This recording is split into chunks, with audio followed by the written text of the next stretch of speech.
한반도 통일을 지지하는 지역은 어디가 있을까요? 오늘은 최근 급변하는 지정학적 상황 속에서 한반도 통일을 가장 지지하는 나라들에 대해 살펴보려고 하는데요. 그렇다면 몽골, 미국, 캐나다, 연해주, 동북 삼성, 그리고 사할린 등 다양한 국가와 지역들이 한반도 통일을 바라는 이유를 알아볼까요? 첫 번째, 몽골. 몽골은 해양 출구가 없는 육지로 둘러싸인 국가로 한반도의 통일을 통해 한반도를 통한 해양 진출 출로를 확보하기를 기대하고 있습니다. 이에 따라 2015년부터는 몽골에서 한반도 평화와 통일 지지 몽골 포럼을 주기적으로 개최하여 몽골의 학계, 문화, 예술계, 몽골 정계의 주기적 포럼을 가질 정도로 한국 통일에 대한 관심이 매우 높은 나라입니다. 이 포럼은 몽골 초대 대통령인 오치르바트가 포럼의 대표를 맡고 있고 몽골 전 국회의장, 몽골 전 환경부 장관 등이 참여하고 있으며 한반도 평화와 통일을 지원하기 위한 다양한 정책과 사업들이 포함되어 있어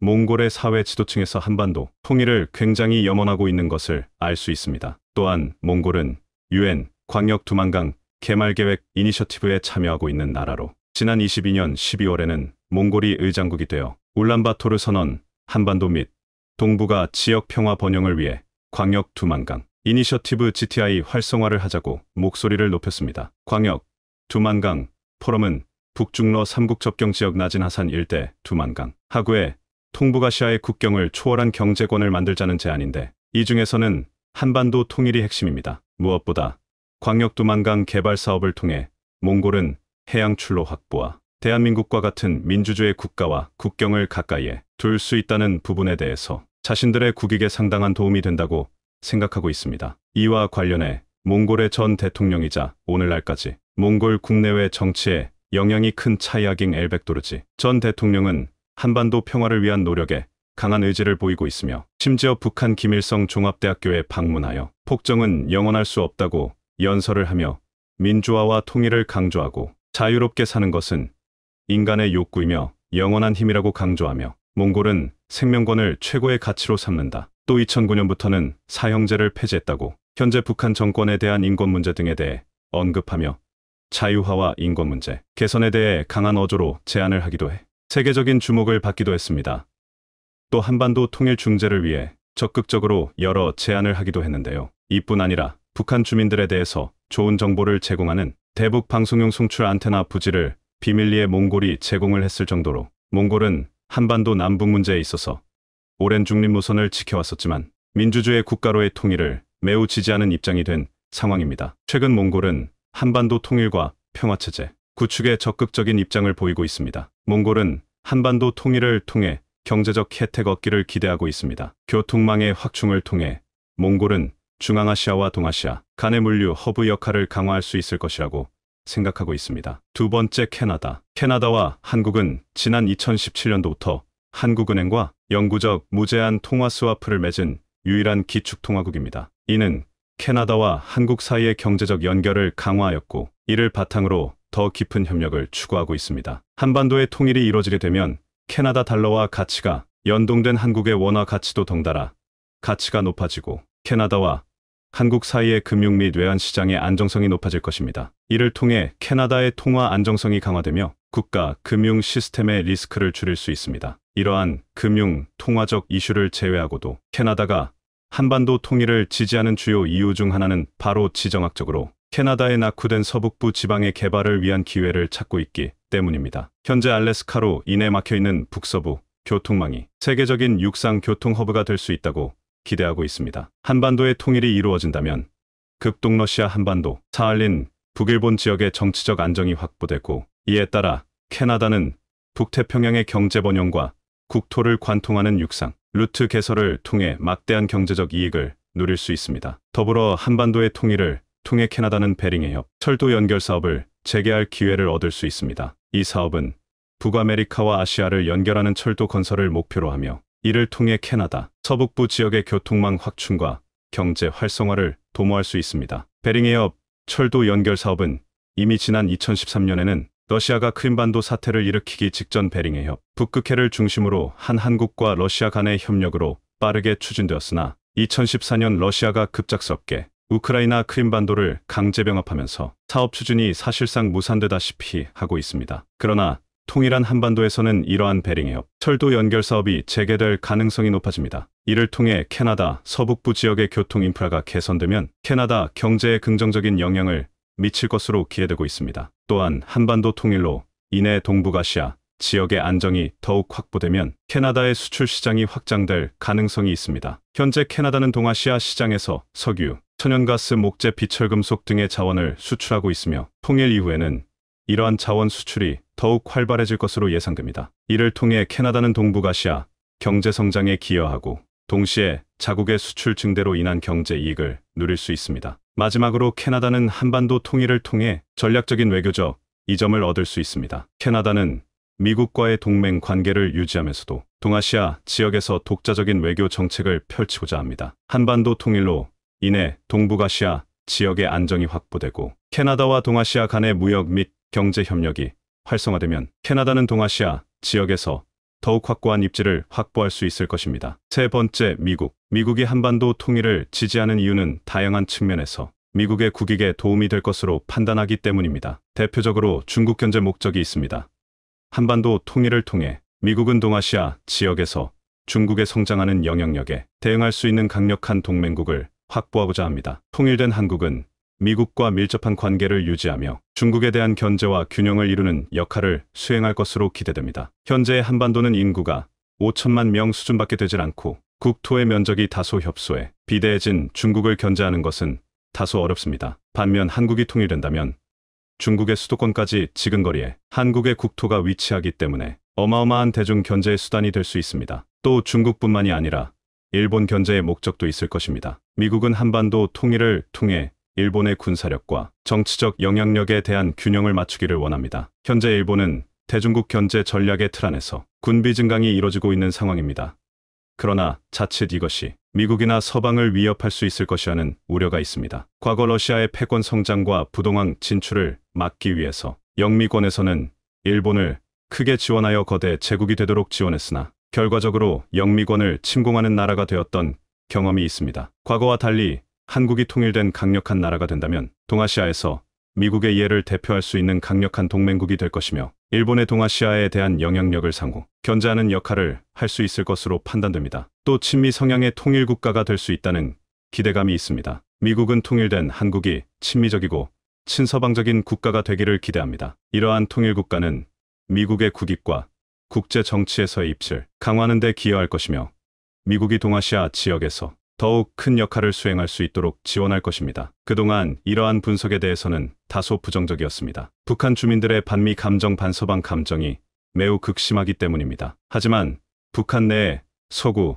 미디어, 특히 한국의 방송 매체가 들어가기 시작하면서 북한 주민들의 사고방식도 서구화되는 추세인데 이것은 향후 통일에 지대한 영향을 미칠 것이며 통일한국이 친서방주의 노선이 될 수 있는 주요한 및 바탕이 될 가능성이 있습니다. 미국의 국익의 입장에서는 통일한국이 이루어지게 된다면 지정학적 변화로 인한 완충지대의 설정이 필요할 수 있습니다. 한반도 통일 이후에는 중국과 러시아 같은 핵 보유 국가와 직접 국경을 맞대게 되기 때문입니다. 이러한 군사 강국과 통일된 한국 사이에는 완충지대가 요구될 수 있을 것입니다.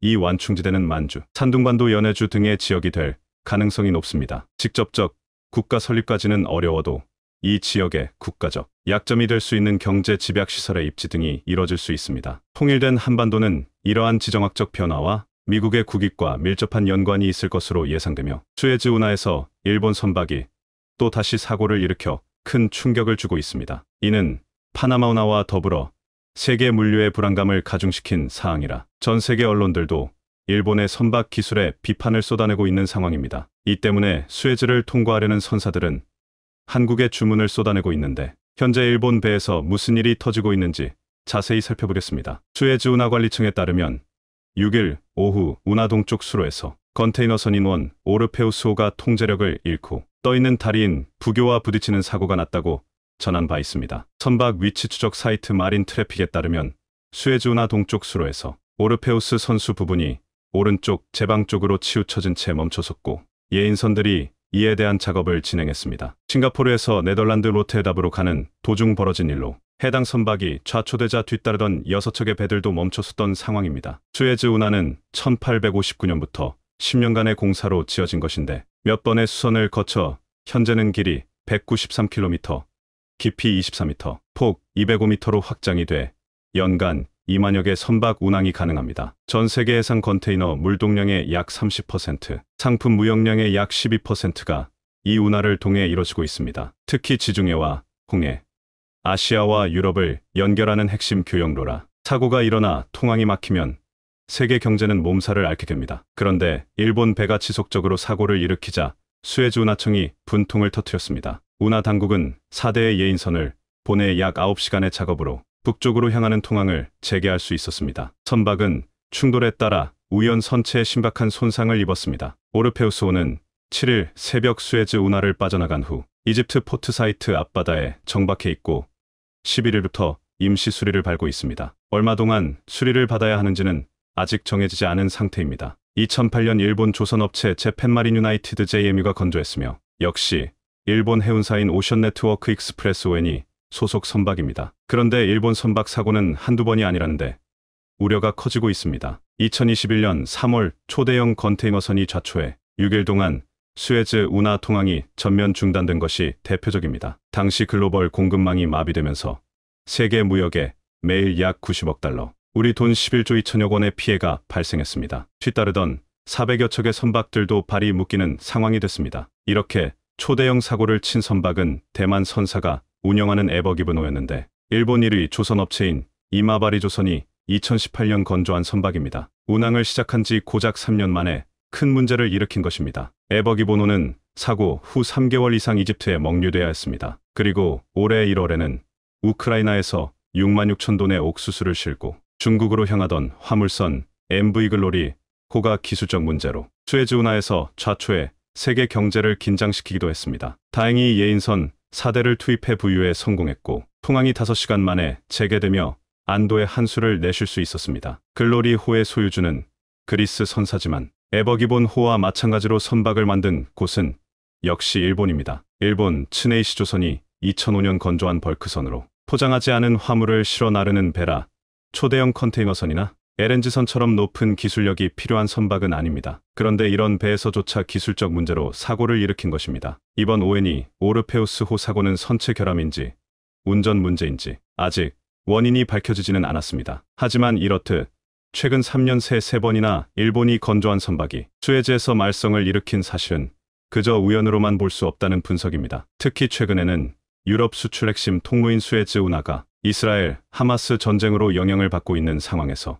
일본이 또 하나의 골칫거리를 만들었다는 하소연이 나오고 있습니다. 예멘 후티 반군은 이스라엘군의 가자지구 공격에 대응한다는 명분으로 13일에도 홍해에서 민간 선박을 공격했습니다. 이에 미 해군 구축함이 후티가 발사한 무인기를 격추하기도 했습니다. 후티는 이스라엘로 향하는 민간 선박을 표적사바 공격하고 있지만 최근에는 전쟁과 상관없는 선박도 공격하겠다는 뜻을 밝힌 상황입니다. 미국을 비롯한 국제사회는 주요 해상 교역로를 겨냥한 후티의 무력 행사 위협에 대응을 고집하고 있습니다. 아프리카와 아라비아 반도 사이를 잇는 홍해는 수에즈 운하는 가자지구와 직선거리로 200km가 되지 않아 중동 정세가 악화돼 화불선이 남아공 희망봉 노선으로 무회한다면 비용 및 시간적 낭비가 심해질 수 있습니다. 수에즈 운하를 이용하면 약 1만 킬로나 단축시킬 수 있는데 동북아에서 유럽까지 10일 정도를 줄일 수 있습니다. 주요 운하 중 하나인 파나마 운하 또한 70년 만에 가뭄으로 통합 횟수가 크게 줄었는데 성탄절 상품을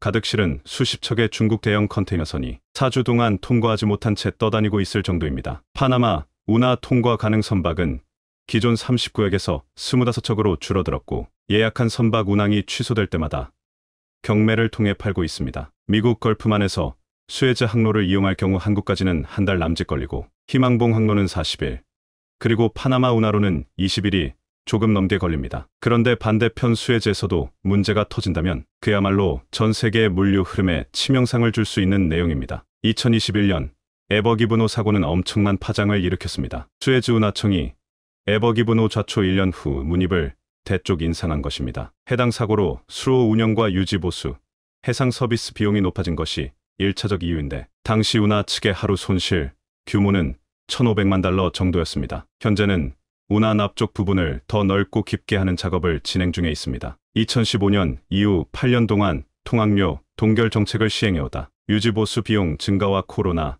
사태로 선사들이 막대한 수익을 내자 파격적인 요율 인상을 시행한 상황입니다. 2022년 2월 통학료를 6% 올린 데 이어 3월 최대 50%에 가까운 요율 인상을 단행했습니다. 5월에는 5터부터 10%였던 할증료율을 최대 20%로 올렸습니다. 올해는 1월에도 15% 통학료를 끌어올린 데 이어 내년 인상 쪽도 올해와 같은 수준이 될 것이라 통보한 상황입니다. 원유 운반선, LNG선, 자동차 운반선, 컨테이너선 등은 15%가 인상되고 벌크선과 일반 화물선은 5% 인상이 적용됩니다. 이에 따라 2021년 이집트가 수에즈를 통해 벌어들인 돈은 63억 달러에서 작년 79억 달러로 늘어났고 올해는 103억 달러가 될 전망입니다. 수에즈 운하 사고는 전 세계 선사들이 일본 대신 한국에게 선박 건조를 말기는 일로도 이어지고 있습니다. 최근 한국 조선업계는 최대 크기 유조선 수에즈막스급을 줄줄이 수주하고 있습니다. 우크라이나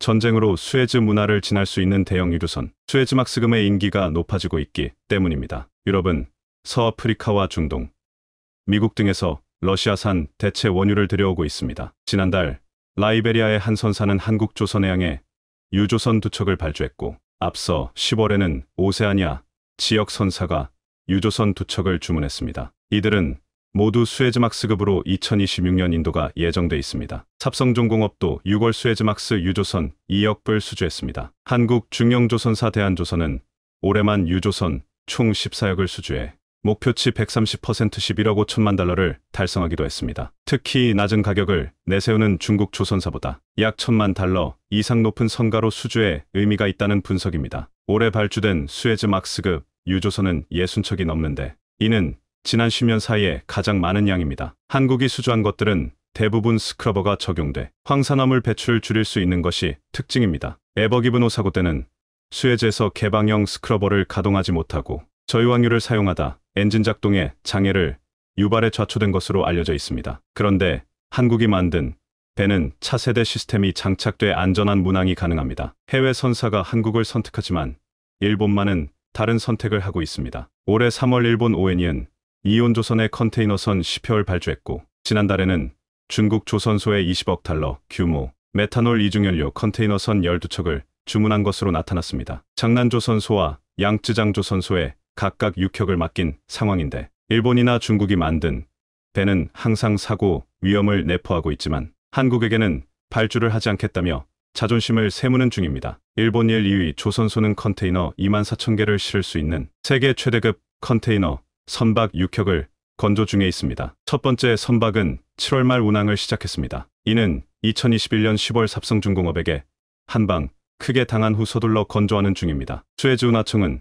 에버기브노 사고 5개월 후 트위터에 명상 하나를 공개했습니다. 일본에게 보란듯이 삼성증공업이 만든 초대형 컨테이너선이 수에즈를 통과하는 모습을 공개한 것입니다. 삽성증공업은 2019년 10월 대만 해문사 에버그린으로부터 23,000TEU 컨테이너선 6척을 수주했었고 건조 완료일은 2022년 정도였지만 그보다 1년 이상 빠르게 첫 인도를 이뤄냈습니다. 에버기브노보다 더 큰 선박이 수에즈 문화를 안전하게 통과한 것입니다. 외국인들은 당시 댓글로 한국의 기술력을 극찬했습니다. 놀랍다, 첫 탕의 행운을 빈다 축하한다 등 격찬을 아끼지 않는 모습이었죠. 수에즈 운하청은 에버 에이스 통과에 더 각별한 주의를 갖고 지켜봤다며 괴물같이 거대한 선체가 파도를 헤치고 선수를 들어 운하를 통과했을 때 성공에 대한 기쁨의 눈물이 흘렀다는 설명을 했습니다. 이 선박이 주목을 받은 이유는 수에즈 문화에서 길막 사고를 낸 에버기브노와 비교가 되는 선박이기 때문입니다. 에버기브노는 적재 용량 2만 TEU금으로 이보다 큰 선박이 정상 통항해 일본을 민망하게 했습니다. 에버기브노는 삽성이 만든 것보다 쪽이 1.5m가량 더 좁은 배입니다. 그리고 삽성重工업이 만든 두 번째 선박도 수에즈를 무사히 통과했고 운하청은 이 또한 트위터에 올려 한국 배의 안전성을 극찬했습니다. 결국 자존심이 상한 일본 업체들은 삼성보다 더 큰 24,000TEU급을 만드는 중입니다. 하지만 일본이 만든 배에 대한 우려는 끊이질 않고 있습니다. 2020년 8월 MOL이 운용하던 와카시오호가 모리셔스 해상에서 두동강이 났던 적이 있었고 일본 MOL 컨테이너선도 2013년 인도양에서 두동강이 났습니다. 재작년 8월에도 크림슨 폴라리스호가 반으로 쪼개지는 사건이 있었는데 해당 배 또한 일본 조선업체 츠네이시 조선이 건조한 배였습니다. 그리고 일본 선사 ONE이 운영하던 컨테이너선도 2020년 11월 하와이 북서부 해상에서 붕괴돼 버렸죠. 지난해 일본의 선박 수주 접유율은 9.9%였고 한국은 36% 정도였습니다. 결국 세계 선주사들은 한국 배틀 찾을 수밖에 없습니다. 그 중에서도 친환경 연료 추진 선박 수주 접유율에서 한국이 48%, 일본은 4%에 그치는 충격적 결과가 나오기도 했습니다. 한국은 총 7,100억 원을 투입해 차세대 선박 개발에 박차를 가하고 있습니다. 2,000억 원을 들여 3대 탈탄소 핵심 연료 기술 상용화를 추진하고 1,600억 원을 투입해 자율운항 선박 선도 기술을 확보할 예정입니다. 디지털 전환과 로봇 보급을 통해 생산성을 30% 올리고 공기도 30% 줄일 방침인데, 이를 통해 현재 56%인 차세대 선박 점유율을 80% 이상으로 끌어올린다는 계획입니다. 한국은 안전하고 뛰어난 배를 만들어 세계 1위를 지켜내길 바랍니다. 중국은 반드시 반도체들 언젠가는 해낼 가능성이 크다. 그리고 그건 한국을 통해서다. 현재 중국이 한국의 삼성 반도체를 동째로 복사하는 프로젝트에 들어갔으며 실제 상당히 이것이 중국에서 진척되고 있다는 소식이 포착되었다고 전해지고 있습니다. 최근 삼성전자 출신 직원이 중국에서 추정 100억 원을 받고 손으로 하나하나 반도체 공정을 그려서 중국에 넘겨준 모 씨의 재판에 들어갔으며 이것이 사회적으로 문제가 되고 있다는데요. 중국에서는 마음만 먹으면 외국에 있는 무엇이든 카피해내는 능력이 있다고 말합니다. 일본의 도시 그대로 교토를 베끼기도 했으며 다양한 모조품은 이루 말할 수 없이 많습니다. 따라서 이제는 한국의 반도체 회사를 동째로 중국에 옮기겠다는 상황이 등장한 것입니다. 중국은 엄청난 방법을 통해서 이를 시행했고 한국인을 통해 이것이 상당히 진척되었다는 겁니다. 그런데 이는 한국은 물론이고 미국으로 인해서 중국이 상당히 곤란한 상황에 처했다고 전해지는데요. 해외 전문 매체에서는 영원히 중국이 실패할 것이라는 전망까지도 나왔습니다. 현재 중국의 심상치 않은 삼성반도체 복제 프로젝트를 비롯해 왜 오히려 중국이 난감해졌는지 살펴보겠습니다. 우선 서방의 많은 전문가들은 중국이 반도체 패권을 결국 가져가는데 실패하리라 예상하고 있습니다. 왜냐하면 이는 곧바로 미국이 가장 경계하고 있는 문제로 반도체 패권은 전 세계 패권이기에 현재 반도체 과학법을 비롯해서 중국의 각종 첨단 장비 수출 제재 등이 강하게 시행된다는 겁니다. 따라서 중국은 쉽게 반도체를 개발하지 못하며 패권을 가져갈 수 없다는 것이 그 이유입니다. 그러나 중국은 절대 반도체를 포기할 수 없었는데 이는 중국 국가의 명운이 달려있는 문제입니다. 시진핑 주석은 사면임을 함과 동시에 반도체 굴기를 반드시 성공시켜야 함을 강조했습니다. 이는 중국이 반도체 굴기를 성공시키기 위해 더욱 수단과 방법을 가리지 않는다는 겁니다. 지방의 서기관들과 당원들은 시 주석이 강조한 것을 이뤄내면 부와 명예를 얻을 수 있기 때문에 필사적으로 중앙정부에 잘 보이기 위해서 반도체를 성공시키기 위해 모든 방법을 다 사용할 것입니다. 상하이판 나스닥이라는 커엉반에서는 수백조 원을 조달해 중국 반도체 성공을 위한 기금을 조성했고 지금까지 수백조 원을 날렸음에도 불구하고 또다시 성공해 보이겠다는 의지를 보였습니다. 실제 중국은 최근 자국의 반도체 장비 수입이 막히자 중고 장비를 사재기로 사들이기 시작했으며 그리고 한국에 찾아와 칩사 동맹을 하지 말고 칩다섯 동맹을 하자는 황당한 의견도 제기했습니다. 또한 최근 중국은 외교 라인에서 미국과 계속 접촉하며 무역 정상화를 위한 화협력을 다지고 있습니다. 미국도 중국산 수입이 사상 최대로 줄어들면서 인플레이션 문제가 더욱 가속화되고 있기 때문에 미 바이든 대통령 역시 중국과 경제 부분에서 계속 협력하겠다는 의사를 드러냈습니다. 하지만 반도체 등 첨단 제품만큼은 미 정부에서 중국을 내지는 분위기는 지속되고 있는데요. 이러다 보니 중국에서는 이제 극단적인 방법을 동원해서 반도체 굴기를 성공시켜야 합니다. 특히 중국은 첨단 기술을 빼놀려서 성공시켜왔는데 단 반도체 분야에서는 그게 매우 어려웠습니다. 지금까지 한국의 수많은 연구원들과 다양한 방법으로 반도체 기술 등을 야금야금 탈취한 것으로 보입니다. 실제 한국의 많은 이들이 중국의 수십억씩을 받아 기술을 빼돌리다가 실형에 처하기도 했는데요. 하지만 반도체는 엄청난 기술이 누적되며 다양한 공정이 일괄되게 결합돼야 가능한 부분이 있습니다. 이는 산업군에서 가장 어려운 분야로 분류되기에 미국조차 포기하고 한국에 하청을 주게 된 계기였습니다. 한국과 대만은 몸으로 떼어야 하는 이러한 일들을 수십 년간 해오며 노하우와 기술을 발전시켰습니다. 따라서 핵심 기술조차 막힌 중국에서는 매우 낮은 공정 수준의 반도체만 간신히 성공했던 것입니다. 그래서 중국은 이제 극단적인 선택을 내렸는데 삼성 반도체 전제를 복사해버리자는 것이었습니다. 이를 위해서 한국조차 놀랄 프로젝트를 준비하는데 한국의 유능한 반도체 인원을 수백 명 포섭하고 이들은 모든 각 공정 담당하고 삼성 반도체 전체의 설계 도면 등을 빼돌려 각 모듈을 담당하게 한 것입니다. 그렇게 되면 한국의 반도체 공장을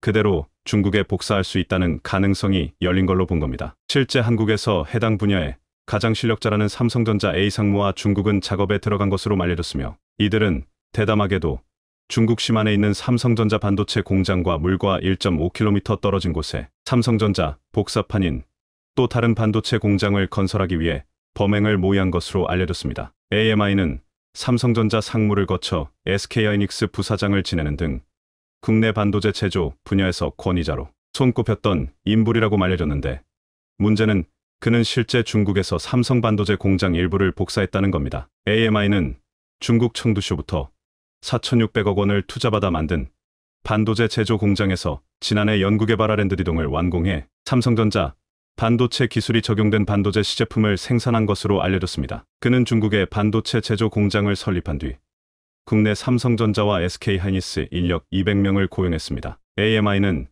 직원들에게 삼성전자 반도체 설계 자료 등을 입수해 활용하라고 지시했고 직원들은 지시에 따라 범행에 가담한 것으로 조사됐습니다. 검찰은 이번 기술 유출로 삼성전자가 최소 3천억 원에 이르는 피해를 본 것으로 추산했습니다. 그 과정 가운데 AMI는 이후 삼성전자의 영업비밀인 반도체 공장 BDPS, 엔지니어링 데이터와 공정 배치도, 설계도면 등을 부정 취득 부정 사용해 삼성전자 시안공장 옆에 복제 공장을 지으려 했습니다. 반도체 공장 BD는 반도체 제조가 이뤄지는 공간에 불순물이 존재하지 않는 최적의 환경을 만들기 위한 기술이고 공정 배치도는 반도체 생산을 위한 핵심 8대 공정의 배치, 면적 등 정보가 기재된 도면입니다. 이들 기술은 30나노 이하금 디램 및 낸드 플래시를 제조하는 반도체 공정 기술로 국가 핵심 기술에 해당하죠. 다만 이 과정 가운데 대만의 전자제품 생산업체가 AMI에게 약정한 8조 원 투자가 물발되면서 공장이 실제로 건설되진 않았고 삼성전자 복제판 공장이 들어서는 데는 실패한 것입니다. 업계에서 이는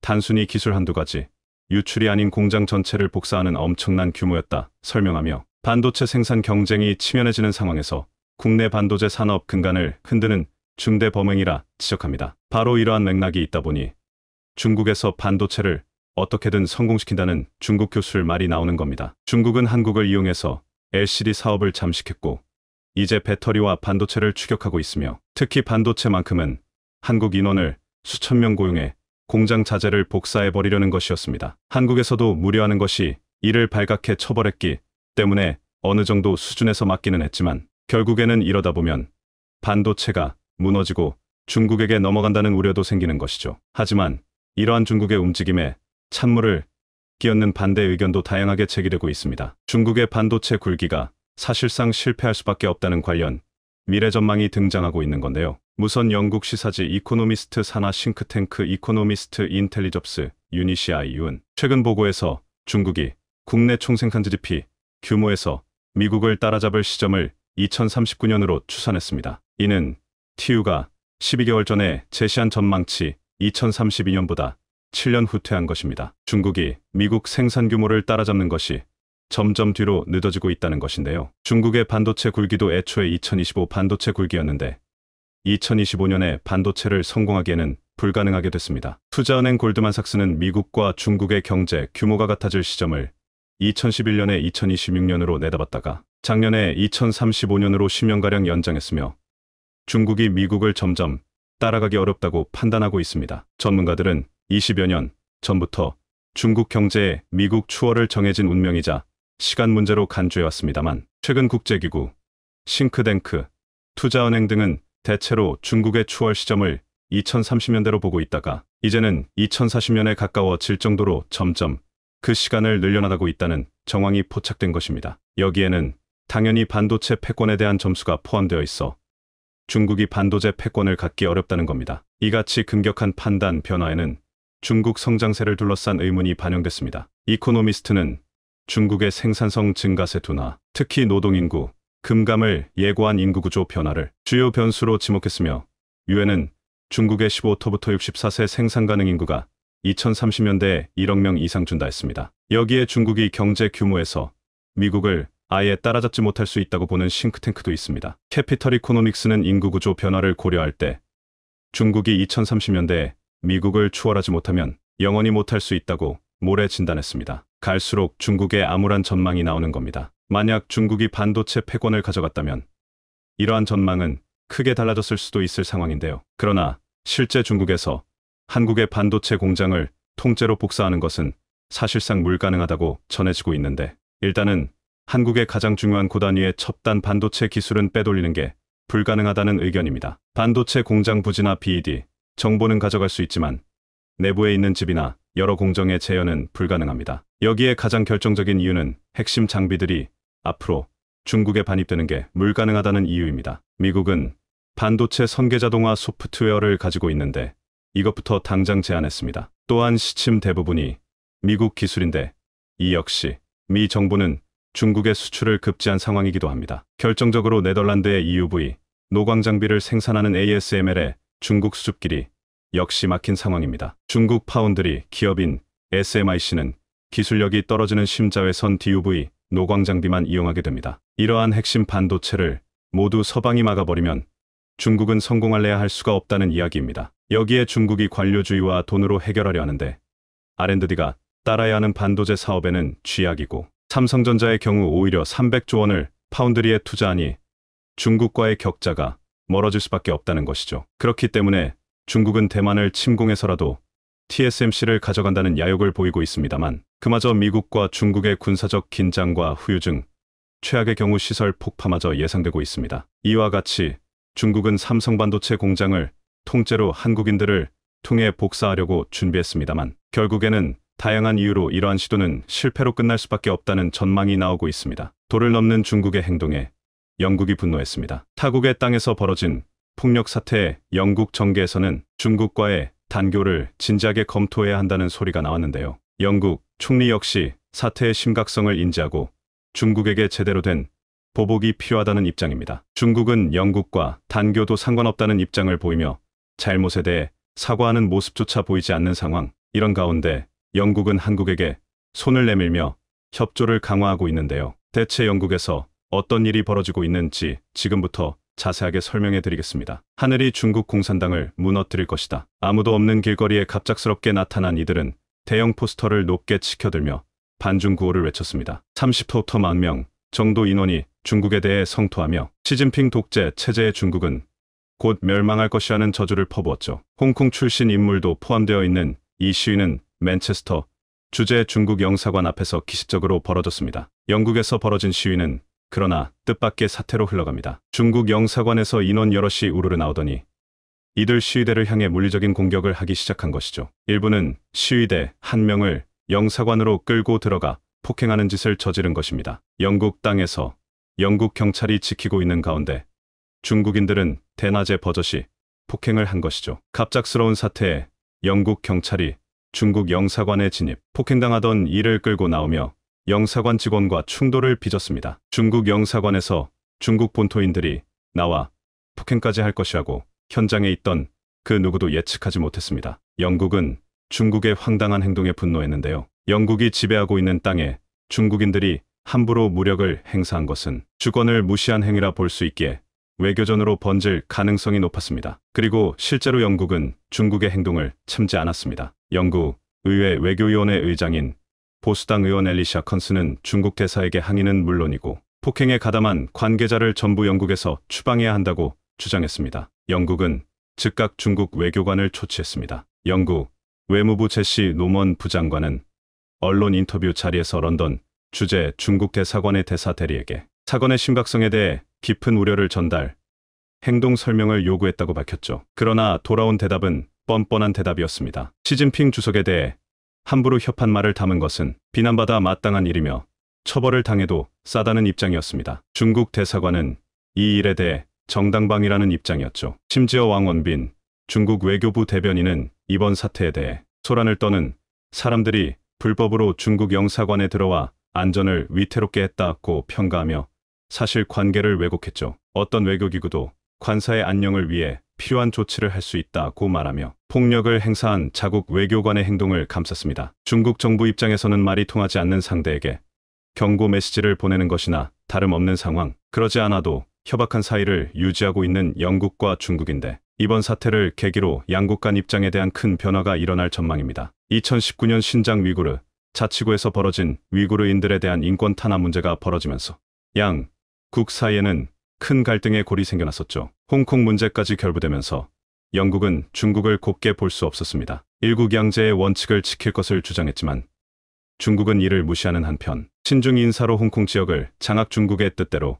홍콩을 지배하려는 야욕을 감추지 않았습니다. 당연히 영국 입장에서는 중국의 아나무인 태도에 불쾌감을 감추지 못했습니다. 반면 중국도 대놓고 영국의 동맹 관계를 비난, 오커스의 UK-US에 참가한 영국을 헐뜯었죠. 호주, 미국, 영국이 함께 맺은 군사 동맹 오커스는 중국을 견제하는 것을 목적으로 만든 기구입니다. 공식적으로 선언하지 않았지만 많은 이들은 이 기구의 설립 목적이 중국 견제에 있다는 것을 잘 알고 있었죠. 중국도 이 점을 잘 알았기에 영국에게 큰 소리를 치며 자국에게 대항하면 영국도 큰 일을 당할 것이라는 주장을 펼치며 영국에게 무역으로 압박을 주는 자세를 취했습니다. 상호 간 적대적 태도가 점점 가속화되는 가운데 이번 중국 대사관의 월권 행위까지 더해지면서 결국 영국 내에선 중국과의 관계 재조정 수준이 아닌 단교까지 해야 한다는 주장이 등장한 것입니다. 텔레그래프지는 최근 영국 외교부에서 중국과의 단교도 고려할 대상이라고 말하며 새로운 악의 축으로 급부상한 중국을 철저하게 규탄해야 한다는 입장으로 선회했다는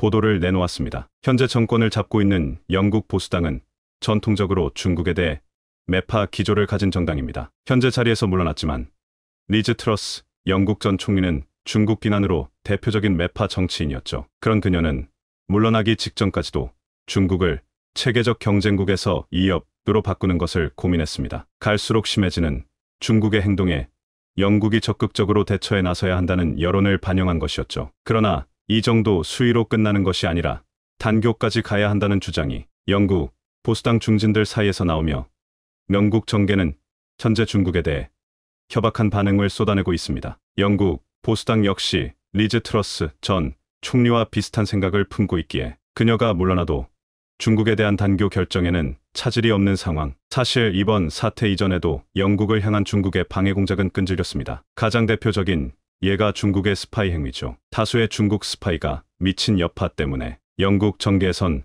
중국 제재에 대한 의견은 초당적이라고 합니다. 실제로 재작년 영국에선 보수당 의원을 대상으로 중국 스파이 요원이 침투, 고급 정보를 훔쳐가는 일이 지속적으로 발생했다는 보고가 이어졌죠. 영국 국내정보국의 마이오 수장이 중국의 스파이 위험성을 경고, 영국 전역이 중국 스파이들에 의해 노출되었다고 주장하며 이를 막는 것은 쉬운 일이 아니라고 주장할 정도였죠. 공개 석상에서 스파이 행위를 조심하라고 경고를 남길 정도면 물 밑에서 벌어지는 중국의 스파이 행위 수준이 얼마나 심각한지 알 수 있는데요. 작년에는 언론인으로 위장한 중국 국가안전부 MSS 요원이 영국으로 위장 취업을 한 후 정보를 빼내려고 한 정황이 포착. MIO 요원이 이들의 정체를 파악하고 전부 추방한 일도 있었죠. 중국 공자학원의 스파이 행위도 도를 넘었다는 주장이 있습니다. 영국 런던에 위치한 헨리 잭슨 소사이어티는 공자학원만큼 영국 사회에 깊숙이 녹아있는 조직은 없다고 경고하며 공산당의 영향에서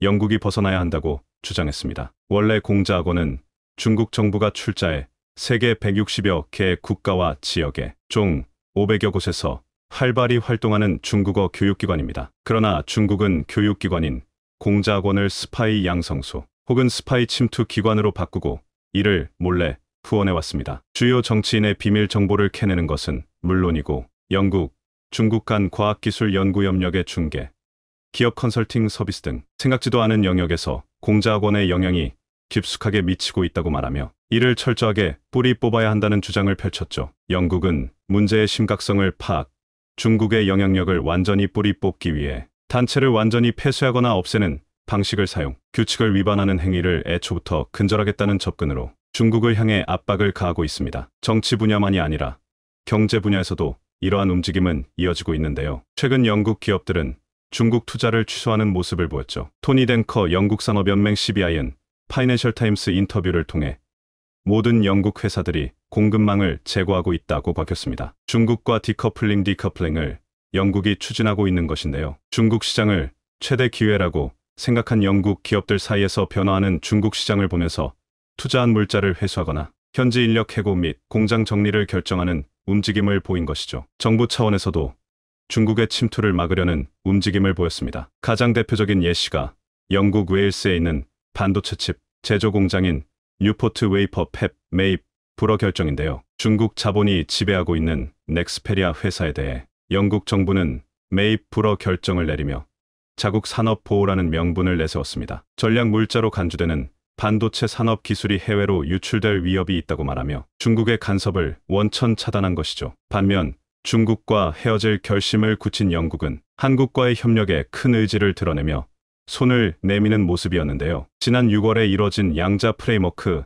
합의는 의미 있는 합의였습니다. 현재는 물러난 보리스 존슨 전 영국 총리와 윤석열 대통령이 양국 관계 발전을 위해 체결한 협정으로 무역과 국방, 안보 등 중요 분야 27개 항목에 대해 양국이 협력을 아끼지 않을 것을 합의한 내용인데요. 영국은 녹색 경제 분야, 무역 및 투자 확대를 위해 전담 특사를 임명, 한국으로 특사를 파견했습니다. 영국이 특사를 임명해 사업 협조를 구한 것은 최초라 할 수 있는데요. 수소 분야에서 탁월한 기술을 보유하고 있는 한국을 따라잡고 향후 수소 기술에 있어 한국 기술을 이식하고자 하는 영국의 친환경 사업 의지를 잘 알 수 있는 일이었습니다. 이 외에도 군사적으로도 한국 잠수함과 전투기 구입에도 영국은 협조하는 모습을 보이며 공조 체제를 굳히고 있습니다. 한국 역시 영국의 손을 잡으며 수출에 있어서도 적극 검토하는 상황. 그 어느 때보다도 가까워진 한국-영국 사이가 단단하게 굳길 바라며 중국과의 손절의 속도를 내고 있는